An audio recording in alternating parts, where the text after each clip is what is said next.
کرام نے، محدثین کرام نے اور علماء ربانی نے کیا پیاری بات فرمائی ہے کہ اس دنیا میں اللہ تعالیٰ کا دیدار ممکن ہے لیکن خواب میں۔ کوئی بھی شخص اس دنیا میں اللہ تعالیٰ کا دیدار بیداری کی حالت میں نہیں کر سکتا، البتہ خواب میں اس کو دیدار الہی کا شرف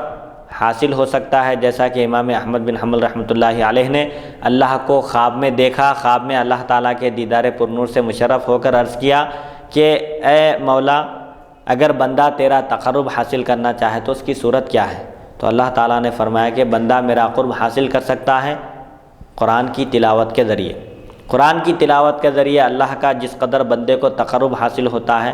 اتنا تقرب کسی اور چیز سے حاصل نہیں ہوتا۔ تو حضرت امام احمد بن حنبل رحمۃ اللہ علیہ نے عرض کیا کہ قرآن سمجھ کر پڑھنے سے تقرب حاصل ہوتا ہے یا بے سمجھے بھی پڑھنے سے تقرب حاصل ہوتا ہے؟ تو اللہ تعالیٰ نے فرمایا کہ دونوں طرح کا پڑھنا بندے کو میرا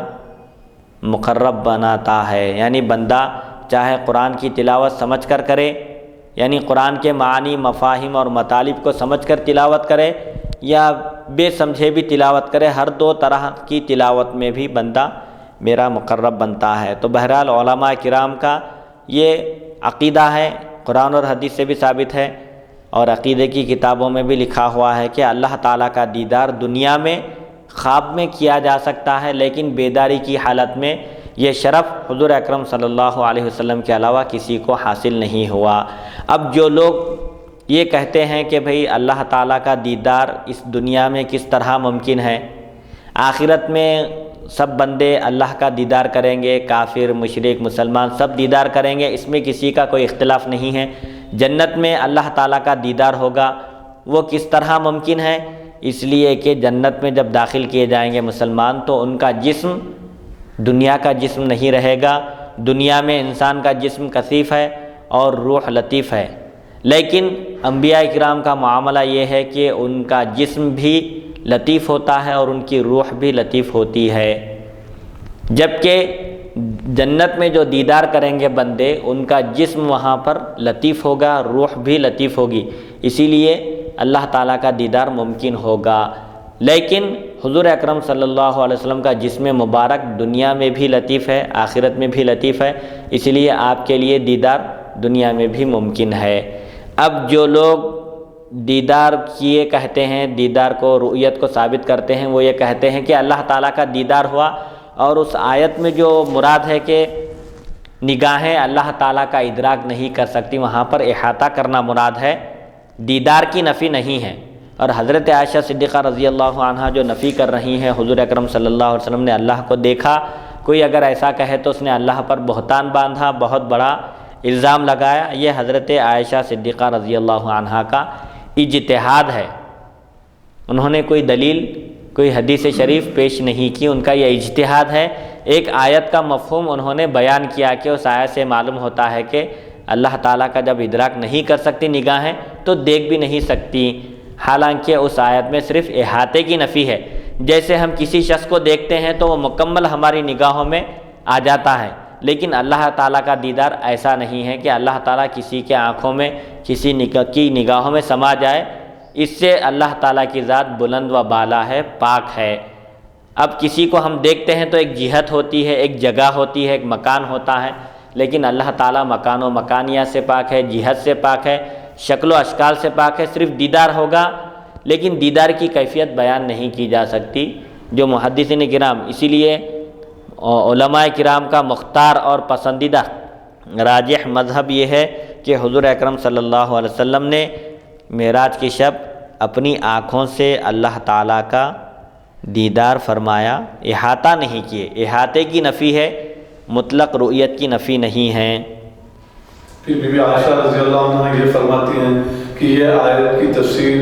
کے متعلق میں حضور سے دریافت کی، پوچھی تو حضور صلی اللہ علیہ وسلم ارشاد فرماتے ہیں کہ وہاں دیدار سے مراد جبرائیل ہے، وہاں اللہ کی ذات مراد نہیں ہے، جبرائیل ہے۔ حضور اکرم صلی اللہ علیہ وسلم سے پوچھے، لیکن دونوں طرح کی روایتیں ہیں۔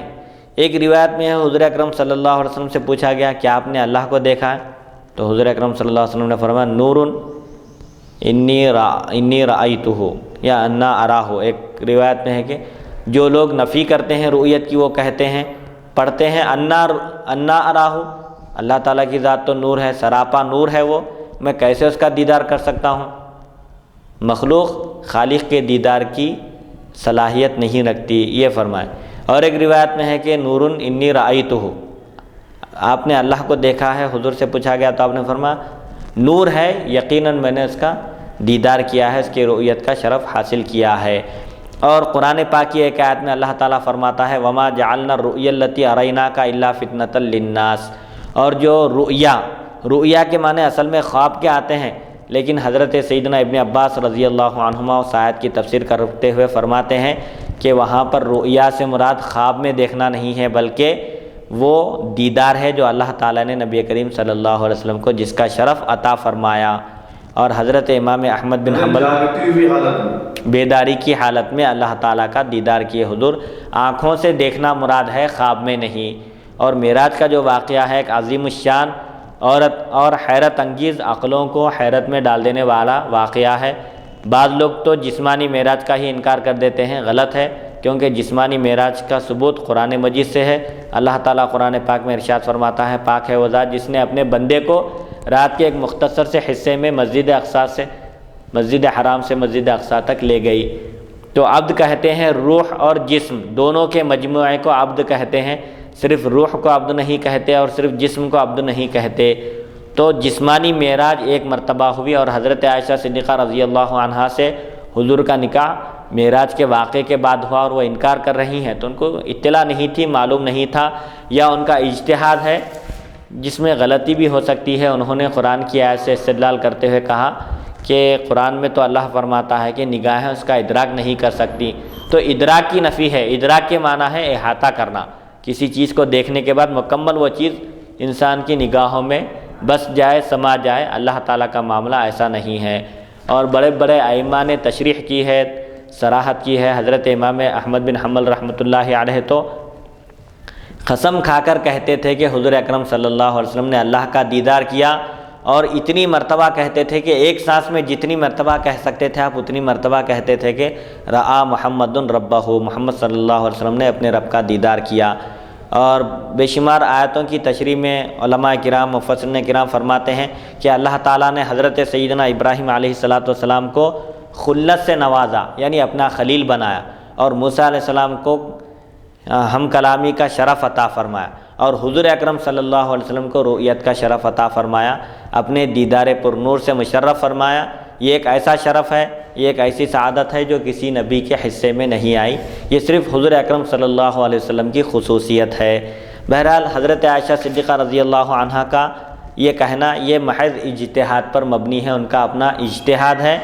ان کے پاس اس سلسلے میں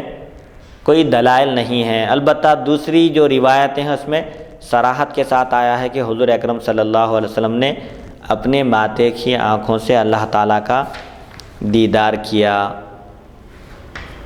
جب پھر اس میں قرآن مجید میں جو اللہ تعالیٰ یہ ارشاد فرماتا ہے کہ یہ معراج کے واقعے کو ہم لوگوں کے لیے آزمائش بنا دیے ہیں، جی آزمائش بنا دیے ہیں، یہ معراج کا جو واقعہ ہے جی لوگوں کے لیے ہم نے اس کو آزمائش بنا دیا۔ حضرت سنا تھا حضرت صلی اللہ علیہ وسلم، ہاں وہی ہے ابھی جو میں آیت پڑھا کہ وما جعلنا الرؤیا التی، اور وہ رؤیت جو ہم نے آپ کو عطا کی ہے، وما جعلنا الرؤیا التی اریناک الا فتنة للناس، لوگوں کے لیے آزمائش ہے یہ کہ لوگ قبول کرتے ہیں، مانتے ہیں یا نہیں مانتے ہیں۔ معراج کا واقعہ بھی حق اور باطل کے درمیان امتیاز کرنے والا واقعہ ہے، اور معراج جسمانی کی وجہ سے ہی کفار نے انکار کیا۔ اگر حضور اکرم صلی اللہ علیہ وسلم یہ فرماتے کہ میں خواب میں عرش تک پہنچا، آسمانوں کی سیر کیا، تو کوئی بھی اس کو بعید نہیں سمجھتے، لیکن جب حضور اکرم صلی اللہ علیہ وسلم نے فرمایا کہ میں بیداری کی حالت میں مجھ کو معراج کرائی گئی ہے، تو اس لیے وہ لوگ انکار کر دیے کہ مسجد اقصیٰ تک پہنچنے کے لیے کئی دن درکار ہے، راتوں رات مسجد اقصیٰ جانا، پھر وہاں سے آسمانوں کی سیر کرنا، یہ چیزیں عقل میں آنے والی نہیں ہے۔ لیکن جن لوگوں نے عقل کو شریعت کے اسلام کے تابع کر دیا تھا، انہوں نے حضور اکرم صلی اللہ علیہ وسلم کے اس واقعے کی تصدیق کر دی، اور خاص طور پر حضرت سیدنا ابوبکر صدیق رضی اللہ عنہ کے پاس کفار دوڑتے دوڑتے گئے اور کہے کہ دیکھیے آپ کے صاحب یہ کہتے ہیں کہ وہ راتوں رات مسجد حرام سے مسجد اقصیٰ گئے اور پھر وہاں سے آسمانوں پر گئے۔ تو حضرت ابوبکر صدیق رضی اللہ عنہ نے فرمایا اگر حضور اکرم صلی اللہ علیہ وسلم یہ بات فرماتے ہیں تو میں تصدیق کرتا ہوں، مجھے اس بات کو قبول کرنے میں کوئی تأمل اور کوئی تردد نہیں ہے۔ تو اس وقت آپ کو صدیق کا لقب دیا گیا، سبحان اللہ، یعنی تصدیق کرنے والے، خوب سچ بولنے والے، خوب تصدیق کرنے والے۔ حضور اکرم صلی اللہ علیہ وسلم کی دعوت پر جب آپ نے اسلام قبول کیا تو اس وقت بھی آپ بلا تردد، بغیر پس و پیش کیے یا غور و فکر کیے کہ فوراً مسلمان ہو گئے، مہلت بھی طلب نہیں کیے، جیسا کہ بعض لوگوں نے اسلام قبول کرنے کے لیے تھوڑا سا وقت طلب کیا، مہلت طلب کی، غور و فکر کرنے کے بعد اسلام قبول کریں گے کہے، لیکن حضرت سیدنا ابوبکر صدیق رضی اللہ عنہ پر اسلام پیش کرتے ہی انہوں نے فوراً اسلام قبول کر لیا تھا۔ پھر یہ جو آیت مبارک میں جو اللہ تعالیٰ ارشاد فرماتا ہے مفتی صاحب کہ ہم نے دیدار کو، معراج کا واقعہ اور ہمارے دیدار کو لوگوں کے لیے آزمائش بنا دیا ہے۔ جی، تو یہ آزمائش کب چیز بنتی؟ جبکہ وہ ایک اپنی جگہ ایک اہمیت رکھتی ہے وہ چیز، جی، تبھی تو آزمائش بنی نا۔ جی، حضور صلی اللہ علیہ وسلم اللہ تعالیٰ کا اپنے پیشانی کی آنکھوں سے، ماتھے کی آنکھوں سے اللہ کا دیدار کیا ہے، تبھی تو وہ چیز آزمائش بنی۔ کچھ لوگ اس کا جو ہے انکار کریں گے، کچھ لوگ اس کو مانیں گے۔ اگر آپ دیدار نہیں کرتے تو پھر وہ آزمائش کے زمرے میں آتی ہی نہیں تھی۔ جی ہاں، تو مطلب یہ آزمائش بولنا خود اس بات کی دلیل ہے، ضمانت ہے، ثبوت ہے کہ حضور اکرم صلی اللہ علیہ وسلم نے اللہ تعالیٰ کا دیدار اپنے پیشانی کی آنکھوں سے کیا ہے۔ جی، یہ بات ثابت ہوتی ہے نا؟ جی، اور دوسری بات جو اس میں شیعہ کا بھی رد ہے، جو یہ کہتے ہیں کہ حضور اکرم صلی اللہ علیہ وسلم نے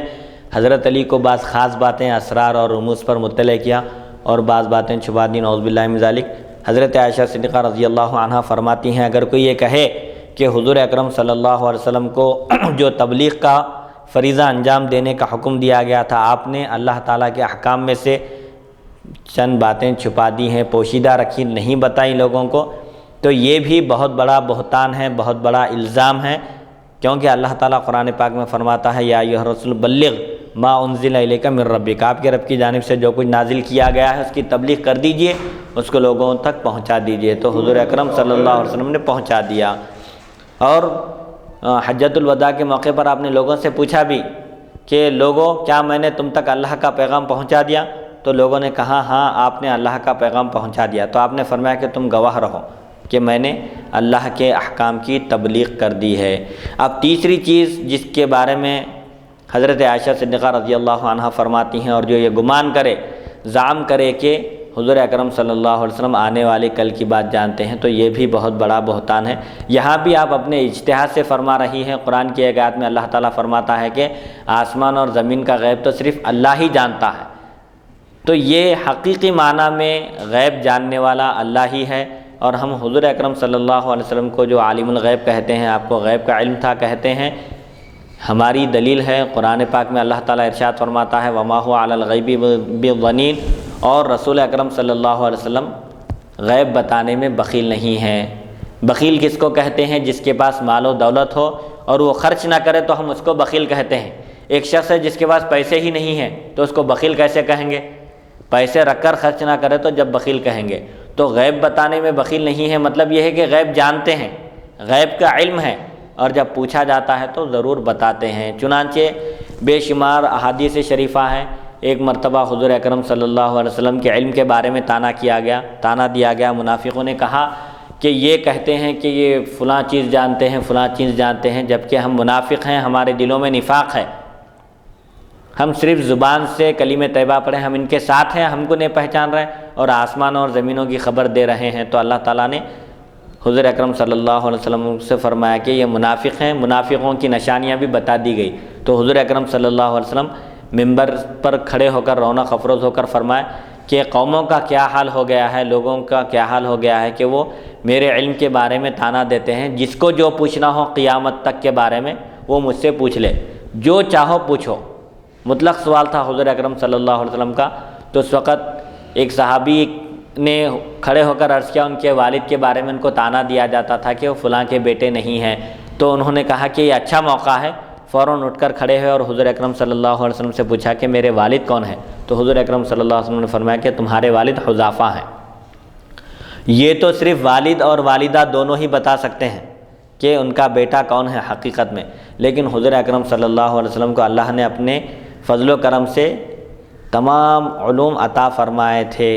پھر ایک منافق نے سوچا کہ چلو میں بھی پوچھ لیتا ہوں کہ حضور اکرم صلی اللہ علیہ وسلم میرے بارے میں کیا جانتے ہیں، کہ میں تو منافق ہوں، میرا ٹھکانہ کہاں ہے پوچھتا ہوں، اب معلوم ہو جائے گا۔ اس نے کھڑے ہو کر اس بدبخت نے پوچھا کہ میرا ٹھکانہ کہاں ہے یا رسول اللہ صلی اللہ علیہ وسلم؟ تو رسول اللہ صلی اللہ علیہ وسلم نے فرمایا کہ دوزخ۔ تو یہاں اس کی پول کھل گئی، ان منافق خیول کر لوگوں کو معلوم ہو گیا۔ تو قیامت تک کے بارے میں جب پوچھنے کے لیے حضور اکرم صلی اللہ علیہ وسلم نے فرمایا کہ جو چاہو پوچھو، تو حضور اکرم صلی اللہ علیہ وسلم کے جلال کو دیکھ کر حضرت عمر فاروق رضی اللہ عنہ نے اپنے گھٹنے ٹیک دیے، گھٹنوں کے بل کھڑے ہو کر عرض کیا تبنا الی اللہ و رسولہ، ہم اللہ اور اس کے رسول کی بارگاہ میں توبہ کرتے ہیں۔ تو یہ صحابہ کا ادب اور احترام دیکھیے، جب بھی ان سے کوئی چیز پوچھی جاتی حضور اکرم صلی اللہ علیہ وسلم پوچھتے تو وہ یہی کہتے تھے کہ اللہ اور اس کے رسول خوب جانتے ہیں۔ جب بھی انہوں نے نسبت کی علم کی تو صرف اللہ کی طرف نہیں کی بلکہ رسول اللہ کی طرف بھی کی، کیونکہ وہ جانتے تھے کہ اللہ تعالیٰ نے حضور اکرم صلی اللہ علیہ وسلم کو غیب کا علم عطا فرمایا ہے۔ اسی لیے مسلم شریف میں ایک روایت ہے، جنگ بدر سے پہلے حضور اکرم صلی اللہ علیہ وسلم نے میدان جنگ میں لکیر کھینچ دی، لائن کھینچ کر آپ نے فرمایا کہ فلاں کافر کے مرنے کی جگہ یہ ہے، حالانکہ ابھی جنگ ہوئی نہیں، دوسرے دن جنگ ہونے والی ہے، جنگ میں کون کون مرنے والے ہیں اور کس جگہ مرنے والے ہیں یہ تک آپ کو علم تھا، آپ نے صراحت فرما دی، لکیر کھینچ کر بتا دی کہ فلاں کافر یہاں مرے گا۔ صحابہ کرام فرماتے ہیں جنگ ہونے کے بعد ہم نے دیکھا حضور اکرم صلی اللہ علیہ وسلم نے جس کے لیے جو جگہ مقرر فرمائی تھی وہ اس جگہ سے ایک بالش بھی آگے نہیں بڑھا۔ تو یہ کیا ہے؟ یہ علم غیب ہی تو ہے،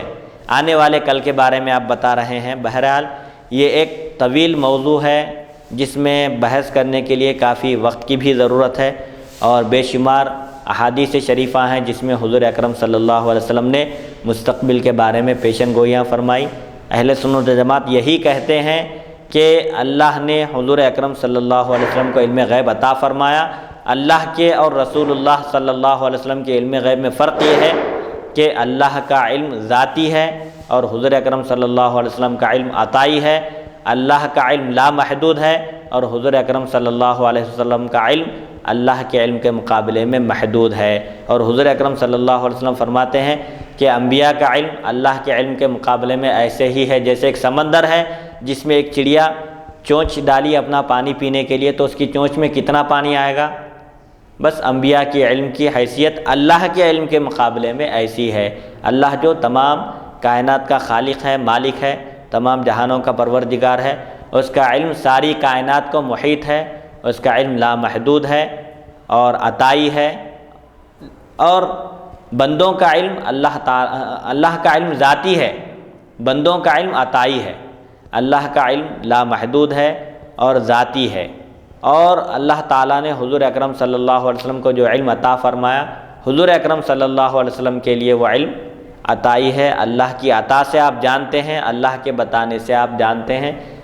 اور ترمذی شریف میں جو قیامت کا آثار قیامت کا جو چیپٹر ہے دیکھیں جی، وہ پورا خود حضور اکرم صلی اللہ علیہ وسلم کے علم غیب کی سب سے بڑی دلیل اور ثبوت ہے۔ جی، جتنے سیاستہ بخاری، ترمذی، ابو داؤد، ابن ماجہ وغیرہ جتنی کتابیں ہیں سیاست اور دیگر احادیث کی، جی، تو آثار قیامت جو چیپٹر ہے پورا احادیث کی کتاب ہے، اس میں تو پورا حضور صلی اللہ علیہ وسلم کا علم غیب ہی تو ہے جی، جو آج ہم دیکھ رہے ہیں۔ جی، ابھی تو کئی چیزیں جو حضور صلی اللہ علیہ وسلم نے قیامت کے چیپٹر میں جو فرمایا ہے وہ تو ہم دیکھ رہے ہیں، اس وقت ہم زندہ ہیں، اس کو جو ہے نا ملاحظہ فرما رہے ہیں۔ جی، اور بہت سارے صحابہ کی بھی شہادت کی آپ نے خوشخبری دی تھی، جیسا کہ ثابت بن قیس بن شماس غالباً ایک صحابی ہے، ان کے بارے میں فرمایا کہ تم شہید کیے جاؤ گے۔ حضرت ابو ذر غفاری رضی اللہ عنہ کے بارے میں فرمایا کہ تمہارا اس وقت کیا حال ہوگا کہ تم جنگل میں رہو گے، تم کو جنگل میں موت آئے گی اور مقدس جماعت وہاں سے گزرے گی اور تمہاری نماز جنازہ پڑھائے گی۔ تو جب حضرت ابو ذر غفاری رضی اللہ عنہ کے وصال کا وقت قریب آیا تو ان کی اہلیہ پریشان ہو گئی، تو آپ فرمائیں کہ تم ڈر کیوں رہی ہو؟ تم کو پریشان ہونے کی، فکر کرنے کی ضرورت نہیں ہے، میرا انتقال ہو جائے گا۔ تو حضور اکرم صلی اللہ علیہ وسلم نے پیشن گوئی فرمائی تھی، میرے آقا نے مجھے فرمایا تھا کہ اے ابو ذر تمہارا تنہائی میں انتقال ہوگا، تم جنگل میں رہو گے، تمہارا انتقال ہوگا۔ ویران مقام پر، وہاں پر ایک مقدس جماعت آئے گی اور تمہاری نماز جنازہ پڑھائے گی، تو آپ اپنی اہلیہ سے فرمائیں کہ تم ان کے لیے کھانے کا انتظام کرو، میرا جب وصال ہوگا تو فکر کرنے کی ضرورت نہیں ہے، صحابہ کی ایک جماعت آئے گی اور نماز پڑھائیں گے اور مجھے دفن کریں گے۔ تو اور پھر انتقال پر کھانا کھلانا بھی ثابت ہو رہا۔ جی، تو بہرحال یہ علم غیب کا بھی ایک وسیع موضوع ہے جس پر مستقل وقت اور بحث کی ضرورت ہے۔ بہرحال حضور اکرم صلی اللہ علیہ وسلم غیب کا علم رکھتے ہیں، غیب جانتے ہیں، یہ اہل سنت جماعت کا متفقہ عقیدہ ہے، اور یہ عقیدہ اس زمانے کے لوگوں کا بنایا ہوا نہیں ہے، بلکہ قرآن مجید اور احادیث شریفہ سے ثابت ہے کہ اللہ تعالیٰ نے حضور اکرم صلی اللہ علیہ وسلم کو غیب کا علم عطا فرمایا۔ آپ یہ بھی جانتے ہیں کہ کون کب مرنے والا ہے، کون کہاں مرنے والا ہے۔ آپ کے تو دونوں ہاتھوں میں جنتیوں اور دوزخیوں کا رجسٹر بھی پایا گیا، جیسا کہ حدیث شریفہ میں آیا ہے۔ صحابہ کرام نے پوچھا کہ یہ دو کتابیں کیا ہیں؟ تو آپ نے فرمایا ایک جنتیوں کا رجسٹر ہے اور ایک دوزخیوں کا رجسٹر ہے، جنتیوں کا بھی ٹوٹل کر دیا گیا ہے، دوزخیوں کا بھی ٹوٹل کر دیا گیا ہے۔ بہرحال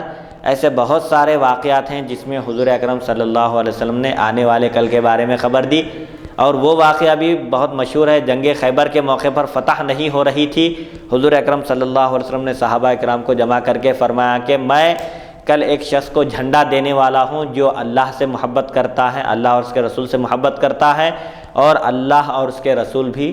اس سے محبت کرتے ہیں، اور اس شخص کے ہاتھ پر فتح ہوگی۔ ابھی کل کا دن آیا نہیں،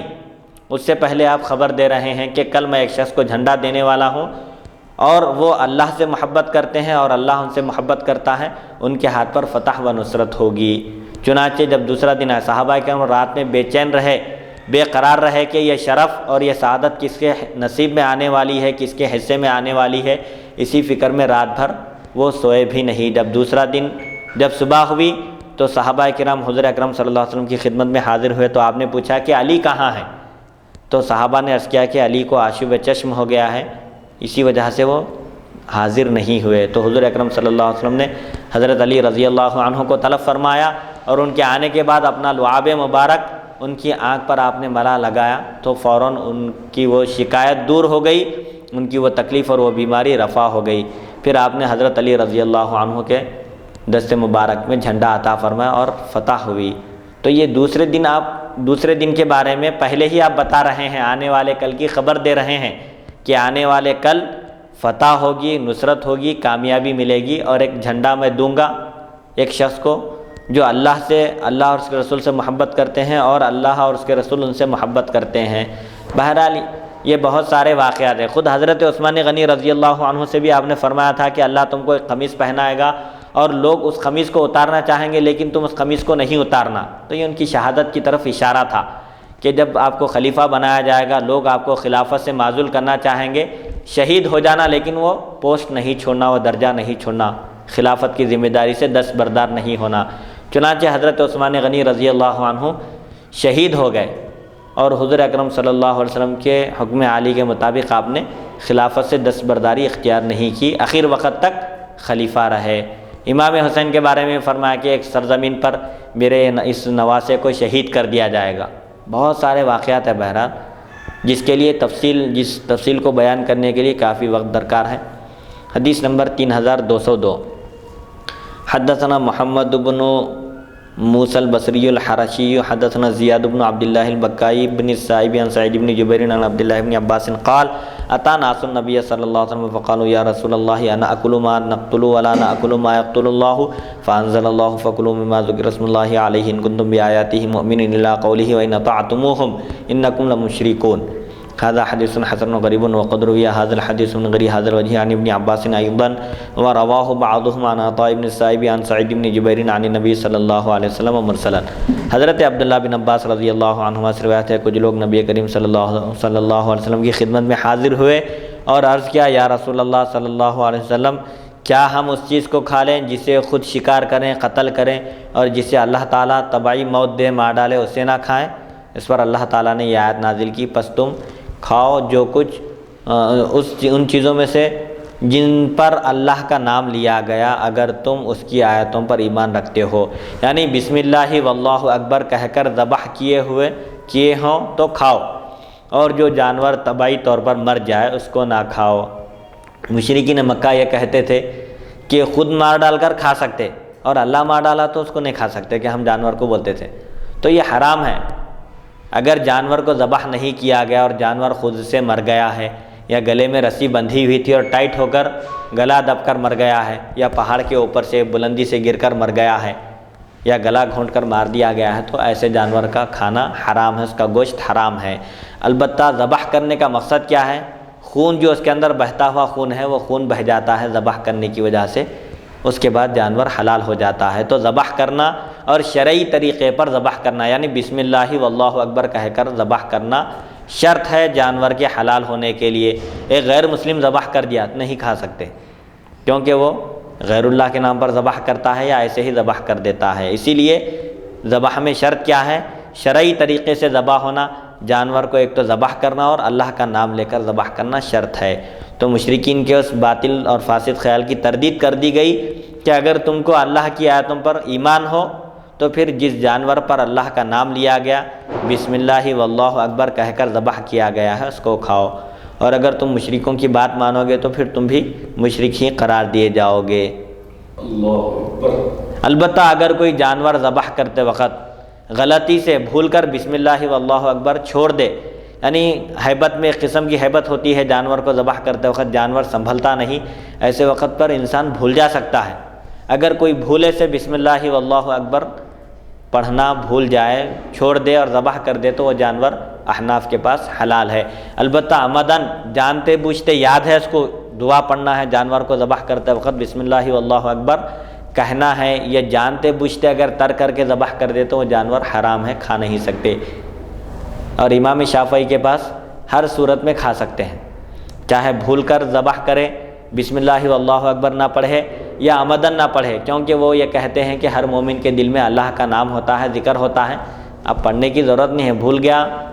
تو خیر ظاہر بات ہے حلال ہو جائے گا، عمدن بھی قصدن بھی اگر جانتے بوجھتے بھی چھوڑ دیا تو ان کے مسلک میں وہ جانور حلال ہے۔ اور امام مالک کے پاس ہر دو صورت میں حرام ہے، بھول کر بھی اگر کوئی جانور ذبح کرتے وقت اگر کوئی بسم اللہ واللہ اکبر نہ پڑھے، بھول گیا تھا یا عمدن نہ پڑھے، ہر صورت میں ان کے پاس جانور حرام ہے۔ احناف کے پاس یہ ہے کہ اگر کوئی مرغی ذبح کرتے وقت، بکرا ذبح کرتے وقت یا جانور ذبح کرتے وقت بسم اللہ واللہ اکبر پڑھنا بھول جائے تو جانور حلال ہو جاتا ہے، ذبیحہ کھانا وہ درست ہے۔ البتہ عمدن جانتے بوجھتے ایسا کرے، بسم اللہ واللہ اکبر پڑھنا یاد ہے، یاد رکھتے ہوئے نہ پڑھے اور ذبح کر دے تو وہ جانور حرام ہے۔ حدیث نمبر 3203 حدثنا الفضل بن الصباح البغدادی حدثنا محمد بن فضیل عن داود الاودی عن الشعبی عن القمۃ عن عبد اللہ قال من سرہ ان ينظر الى الصحیفۃ التي علیہا خاتم محمد صلی اللہ علیہ وسلم فلیقرأ هؤلاء الآیات قل تعالوا اتل ما حرم ربکم علیکم الى قوله لعلکم تتقون هذا حدیث حسن غریب۔ حضرت عبداللہ رضی اللہ عنہ سے روایت ہے، فرماتے ہیں جو آدمی وہ صحیفہ دیکھنا چاہتا ہو، یعنی جس کسی کو یہ بات خوش کرے کہ وہ صحیفہ دیکھے جس پر محمد صلی اللہ علیہ وسلم کی مہر ہے، انگوٹھی ہے، خاتم ہے، نشان ہے، تو وہ ان آیات کو پڑھ لے۔ قل تعالوا اتل ما حرم ربکم علیکم، اے محمد صلی اللہ علیہ وسلم، اے حبیب مکرم صلی اللہ علیہ وسلم، آپ فرما دیجئے آؤ میں تم پر تلاوت کرتا ہوں وہ جو تمہارے رب نے تم پر حرام قرار دیا ہے۔ اللہ نے جن چیزوں کا حرام قرار دیا ہے میں ان کی تلاوت کر کے سناتا ہوں۔ تو کیا ہے وہ حرام کردہ چیزیں؟ سب سے پہلی چیز جو اللہ تعالیٰ نے تم پر حرام قرار دی ہے وہ یہ ہے کہ تم اللہ تعالیٰ کی ذات و صفات میں کسی کو شریک ٹھہراؤ، یہ تم پر حرام ہے شرک کرنا۔ اور اللہ تعالیٰ نے والدین کے ساتھ حسن سلوک کرنے کا حکم دیا، اور اس میں جو باتیں ہیں بعض وہ یہ بھی ہے کہ تم اپنی اولاد کو فقر و فاقے کے ڈر سے قتل نہ کرو۔ کفار مکہ اولاد کو قتل کر دیتے تھے فقر و فاقے کے ڈر سے، اور بچیوں کو زندہ دفن کر دیتے تھے عار کے خوف سے کہ بچیاں بڑی ہوں گی، ان کی شادیاں کریں گے تو دامادوں کے آگے جھکنا پڑے گا۔ بہرحال ایک قسم کا وہ ان کو وہ دقیانوسی خیالات تھے، اور وہ لوگ لڑکی کی عار کو منحوس، لڑکی کی پیدائش کو عار سمجھتے تھے، نحوست سمجھتے تھے، اور لڑکیوں کو زندہ دفن کر دیتے تھے۔ حدیث نمبر 3204 حدثنا سفیان بن وکیع حدثنا ابی عن لیلہ عن ابن لیلہ عن ابن ابی لیلہ عن عطیۃ عن ابی سعید عن نبی صلی اللہ علیہ وسلم فی قول اللہ تعالی او یأتی بعض آیات ربک قال طلوع الشمس من مغربها هذا حدیث غریب ورواه بعضهم ولم يرفعه۔ حضرت ابو سعید خدری رضی اللہ عنہ سے روایت نبی کریم صلی اللہ علیہ وسلم نے ارشاد فرمایا او یأتی بعض آیات ربک، وہ انتظار نہیں کرتے مگر یہ کہ آپ کے رب کی ایک نشانی ان کے پاس آ جائے۔ اس میں بعض آیات ربک، ایک نشانی سے کیا مراد ہے؟ مغرب کی طرف سے سورج کا نکلنا مراد ہے۔ یہ قیامت کی سب سے بڑی نشانی ہے۔ سورج مشرق سے نکلتا ہے لیکن قیامت کے